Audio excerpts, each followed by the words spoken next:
ചാരായം കുടിക്കരുതേ, ധനം നശിച്ചിടുമാനക്കേടു ഭാവിച്ചിടും അതുകൊണ്ടു. ചാരായം കുടിക്കരുതേ, ധനം നശിച്ചിടുമാനക്കേടു ഭാവിച്ചിടും അതുകൊണ്ടു. ചാരായം കുടിക്കരുതേ, ധനം നശിച്ചിടുമാനക്കേടു ഭാവിച്ചിടും അതുകൊണ്ടു. ചാരായം കുടിക്കരുതേ. വീണ്ടും വരുന്ന യേശു ക്രിസ്തുവിൻ നാമത്തിലുള്ള സ്നേഹവന്ദനങ്ങളെ എല്ലാ പ്രിയപ്പെട്ടവരെ ഈ സമയത്ത് അറിയിക്കുന്നു. മദ്യപാനം ഈ വിഷയത്തിന് ബൈബിളിൽ എന്താണ് പറയുന്നത്? അല്പം വീഞ്ഞ് കുടിച്ചുകൊള്ളാൻ പൗലോസ് തീമോത്തിയോസിനോട് പറഞ്ഞില്ലേ? യേശു കാനാവിലെ കല്യാണത്തിന് വീഞ്ഞുണ്ടാക്കി കൊടുത്തില്ലേ? മദ്യപിക്കാൻ ആഗ്രഹമുള്ള എന്നാൽ ദൈവവചനത്തോട് അല്പം ഭയമുള്ള ചില വിശ്വാസികൾ ചോദിക്കാറുള്ള ചോദ്യങ്ങളാണിത്. വിശ്വാസികളായ ചെറുപ്പക്കാരായ നിങ്ങൾക്ക് വേണ്ടി നേരിടാവുന്ന മറ്റു പലരും ചോദിക്കാവുന്ന ചില ചോദ്യങ്ങളാണിത്. അല്പം വീഞ്ഞു കുടിക്കാമെന്ന് പൗലോസ് പറഞ്ഞതും യേശു കാനാവിൽ വെച്ച് വീഞ്ഞുണ്ടാക്കിയത്. എന്നാൽ വിശുദ്ധ ലൂക്കോസ് എഴുതിയ സുവിശേഷം 1-ാം അധ്യായം 15-ാമത്തെ വാക്യത്തിൽ പറയാ, വീഞ്ഞും മദ്യവും അവൻ കുടിക്കുകയില്ല. ലൂക്കോസ് എഴുതിയ സുവിശേഷം അതിൻ്റെ 1-ാമത്തെ അധ്യായം 15-ാമത്തെ വാക്യം. അവൻ കർത്താവിൻ്റെ സന്നിധിയിൽ വലിയവനാകും, വീഞ്ഞും മദ്യവും കുടിക്കുകയില്ല. അമ്മയുടെ ഗർഭത്തിൽ വെച്ച് തന്നെ അവൻ പരിശുദ്ധാത്മാവ് കൊണ്ടു നിറയും. ഇവൻ വീഞ്ഞും മദ്യവും കുടിക്കേണ്ട ആവശ്യം അവന് വരുന്നില്ല. അവൻ അമ്മയുടെ ഉദരത്തിൽ വെച്ച് തന്നെ പരിശുദ്ധാത്മാവ് കൊണ്ട് അവൻ നിറയുകയാണ്. അതുകൊണ്ടാണ് ബൈബിളിൽ ഒരു വചനമുണ്ട്, വീഞ്ഞു കുടിച്ച് മത്തരാകരുത്. പിന്നെ എന്ത് ചെയ്യണം? പരിശുദ്ധാത്മാവ് നിറഞ്ഞ് എഫേസ്യർ 5:18 പറയാം, വീഞ്ഞു കുടിച്ച് മത്തരാകരുത്. 5:18. അതിനാൽ ദുർനടപ്പുണ്ടാകുമല്ലോ, ആത്മാവ് നിറഞ്ഞിട്ട് സങ്കീർത്തനങ്ങളാലും സ്തുതികളാലും ആത്മീയ ഗീതങ്ങളാലും തമ്മിൽ സംസാരിച്ചു നിങ്ങളുടെ ഹൃദയത്തിൽ കർത്താവിന് പാടിയും കീർത്തനം ചെയ്തും നമ്മുടെ കർത്താവായ യേശുവിൻ്റെ നാമത്തിൽ ദൈവവും പിതാവുമായവൻ എപ്പോഴും എല്ലാത്തിനും വേണ്ടി സ്തോത്രം ചെയ്യും. വീഞ്ഞു കുടിച്ച് മത്തരാകാതെ ആയിക്കഴിഞ്ഞാൽ ദുർനടപ്പുണ്ടാവും. അതുകൊണ്ട് വചനം പറയാണ്, ആത്മാവ് നിറയണം. ഇത് തന്നെയാണ് ഈ ലൂക്കോസ് എഴുതിയ സുവിശേഷം 1-ാം അധ്യായം 15-ാം വചനത്തിൽ നാം കാണുന്നത്. യോഹന്നാൻ കർത്താവിൻ്റെ സന്നിധിയിൽ വലിയവനാകുമെന്നും അവൻ വീഞ്ഞു കുടിക്കുകയില്ലെന്നും അമ്മയുടെ ഗർഭത്തിൽ വെച്ച് തന്നെ അവൻ പരിശുദ്ധാത്മാവ് കൊണ്ട് നിറയും. അപ്പം പരിശുദ്ധാത്മാവിൽ നിറയുന്ന ഒരു വ്യക്തിയെ സംബന്ധിച്ചോളം വീഞ്ഞോ മദ്യമോ കുടിച്ച് അവൻ പിന്നെ മത്തനായി തീരാൻ അവൻ ആഗ്രഹിക്കുന്നില്ല. ലേവ്യ പുസ്തകം 10-ാം അധ്യായം 9-ാം വാക്യത്തിൽ പറയാണ്, നീയും നിന്റെ പുത്രന്മാരും മരിച്ചു പോകാതിരിക്കേണ്ടതിന് സമാഗമന കൂടാരത്തിൽ കടക്കുമ്പോൾ വീഞ്ഞും മദ്യവും കുടിക്കരുത്.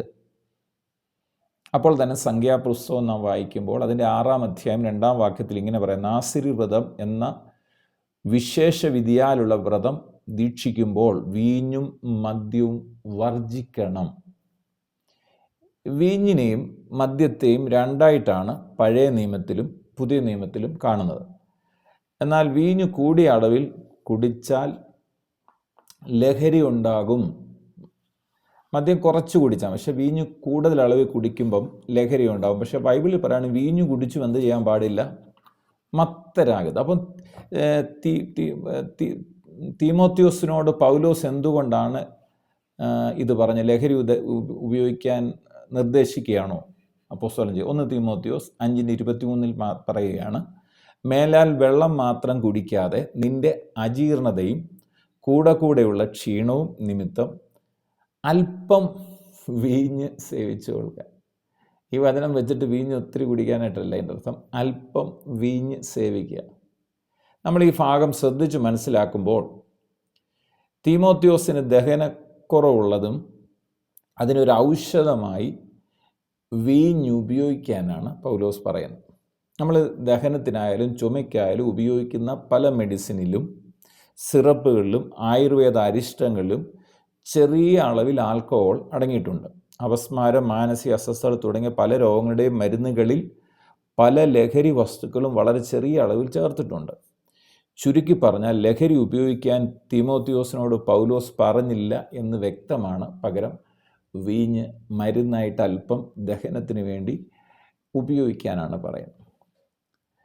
പുതിയ നിയമ വിശ്വാസികളായ നമുക്ക് വേണ്ടി പരിശുദ്ധാത്മാവ് പറയുന്ന വേദഭാഗങ്ങൾ നമുക്കൊന്ന് ശ്രദ്ധിക്കാം. റോമർക്ക് എഴുതിയ ലേഖനം 14-ാം അധ്യായം 21-ാം വാക്യത്തിൽ പറയാം, മാംസം തിന്നാതെയും വീഞ്ഞ് കുടിക്കാതെയും സഹോദരന് ഇടർച്ച വരുത്താതെയും വരുന്നതൊന്നും ചെയ്യാതെ ഇരിക്കുന്നതാണ് നല്ലത്. എന്ത് ചെയ്യണം? ഇവിടെ പറയണം വീഞ്ഞ് കുടിക്കാതെയും ഇരിക്കുന്ന നല്ലതെന്ന് പറയാം. എന്നിട്ട് 1 പത്രോസ് 4:3 പറയാം, കാമാർത്തികളിലും മോഹങ്ങളിലും, പിന്നെ പറയാം വീഞ്ഞുകുടിയിലും വെറുക്കൂത്തുകളിലും മദ്യപാനത്തിലും ധർമ്മവിരുദ്ധമായ വിഗ്രഹാരാധനയിലും നടന്ന് ജാതികളുടെ ഇഷ്ടം പ്രവർത്തിച്ച് കാലം പോക്കിയത് മതി. ഇനി അങ്ങനെ പാടില്ല. ചുരുക്കത്തിൽ ലഹരിക്കായി വീഞ്ഞ് ഉപയോഗിക്കുന്നത് ദൈവവചനം വിലക്കുന്നു. വീഞ്ഞ് കുടിക്കല്ലെന്നല്ല, ലഹരിക്ക് വേണ്ടി വീഞ്ഞ് ഉപയോഗിക്കുന്നത് ദൈവവചനം വിലക്കുകയാണ്. ഇനിയും മദ്യത്തിൻ്റെ കാര്യം പറഞ്ഞാൽ അത് വിശ്വാസികൾക്ക് ഉപയോഗിക്കാൻ വിശുദ്ധ വേദപുസ്തകം നമ്മോട് പറയുന്നില്ല.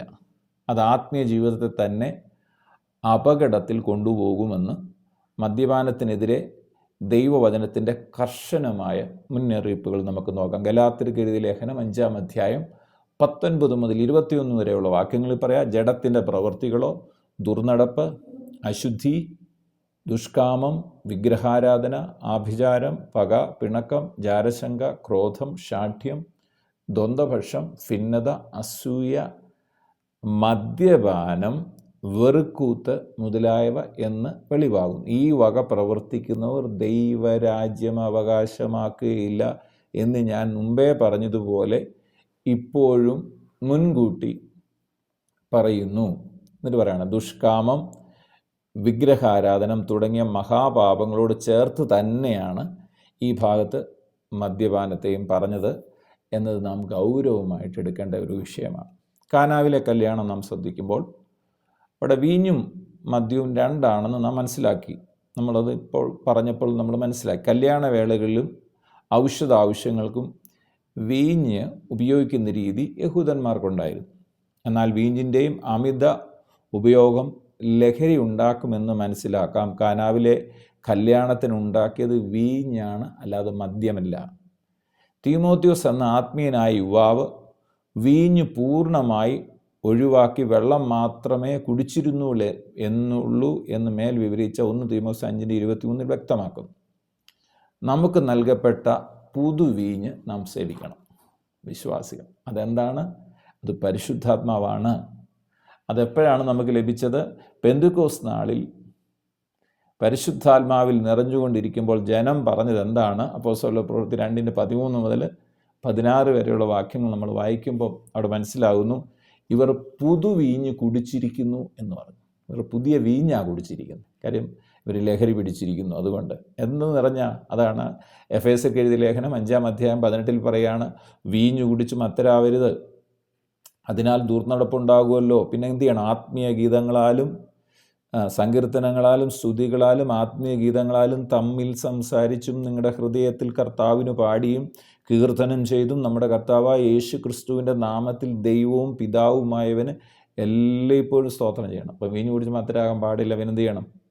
അതിനകത്ത് ദുർനടപ്പുണ്ടാവും, പരിശുദ്ധാത്മാവെന്ന് പറഞ്ഞോണം. മദ്യലഹരി പാപപ്രേരണ ഉണ്ടാക്കുന്നതിനാൽ അത് ഒഴിവാക്കാനാണ് വചനം നമ്മെ പഠിപ്പിക്കുന്നത്. നാം ആത്മാവിലാണ് ലഹരി പിടിക്കേണ്ടത്.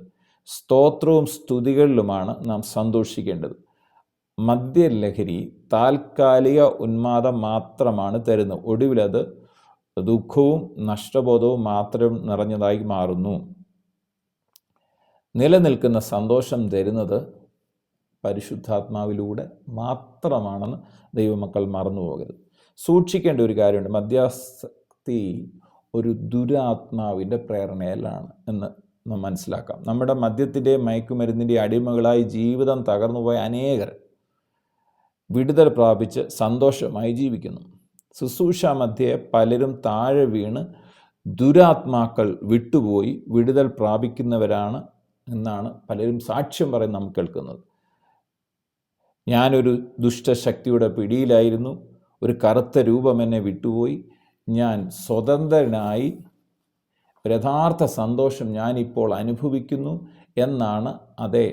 എന്ന് അനേക വർഷങ്ങൾ മദ്യം ഉപയോഗിച്ചുകൊണ്ടിരുന്ന ആളുകൾ മീറ്റിങ്ങിൽ വെച്ചൊക്കെ വിടുതലാകുമ്പോൾ പറയുന്നു. മദ്യപാനം കേവലം ഒരു ദുസ്വഭാവം മാത്രമല്ല, നശിപ്പിക്കുന്ന ഒരു പൈശാചിക ശക്തിയാണ്.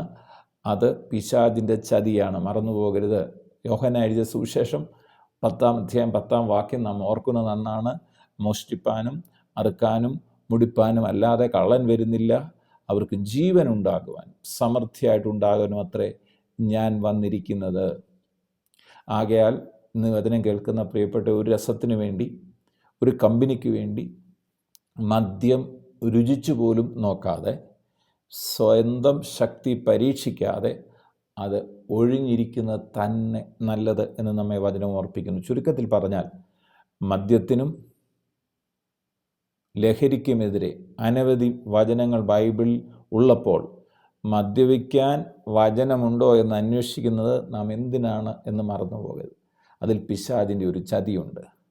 നമുക്ക് കർത്താവിലും ആത്മാവിലും തിരുവചനത്തിലും സന്തോഷിക്കാം, ലഹരി പിടിക്കാം, പരിശുദ്ധാത്മാവിൽ നിറയാം. പിതാവെ, പ്രാർത്ഥിക്കുന്നു യേശു ക്രിസ്തുവിൻ നാമത്തിൽ ഇന്ന് വചനം കേൾക്കുന്ന ഓരോ പ്രിയപ്പെട്ടവർക്കും ഇന്ന് കർത്താവെ, മദ്യപാനത്താലോ ഇങ്ങനെ പിശാചിൻ്റെ പിടിയിലോ ആയിരിക്കുന്ന പ്രിയപ്പെട്ടവർക്ക് ആ ലഹരി വിട്ട് യേശു എന്ന ലഹരിയിലേക്ക്, പരിശുദ്ധാത്മാവിൻ്റെ ലഹരിയിലേക്ക്, ദൈവവചനത്തിലേക്ക് കടന്നു വരുവാൻ സഹായിക്കണമെന്ന് പ്രാർത്ഥിക്കുന്നു. എന്നെ കേൾക്കുന്ന രോഗികൾ ഇപ്പോൾ തന്നെ യേശു ക്രിസ്തുവിൻ്റെ അടിപ്പിണരുകളാൽ സൗഖ്യം പ്രാപിക്കട്ടെ. ഹൃദയഭാരങ്ങൾ മാറിപ്പോകട്ടെ, ആകുല ചിന്തകൾ മാറട്ടെ, ഭയങ്ങൾ മാറിപ്പോകട്ടെ. കർത്താവായ യേശുവിൻ്റെ മഹത്വം ഓരോ വ്യക്തി ജീവിതങ്ങളും വ്യാപരിക്കട്ടെ. പ്രാർത്ഥിച്ച് അനുഗ്രഹിക്കുന്നു യേശു ക്രിസ്തുവിൻ പൊന്നുനാമത്തിൽ പിതാവേ, ആമേൻ. ചാരായം കുടിക്കരുതേ, ധനം നശിച്ചിടുമാനക്കേടു ഭാവിച്ചിടും, അതുകൊണ്ടു ചാരായം കുടിക്കരുതേ, ധനം നശിച്ചിടുമാനക്കേടു ഭാവിച്ചിടും, അതുകൊണ്ടു ചാരായം കുടിക്കരുതേ.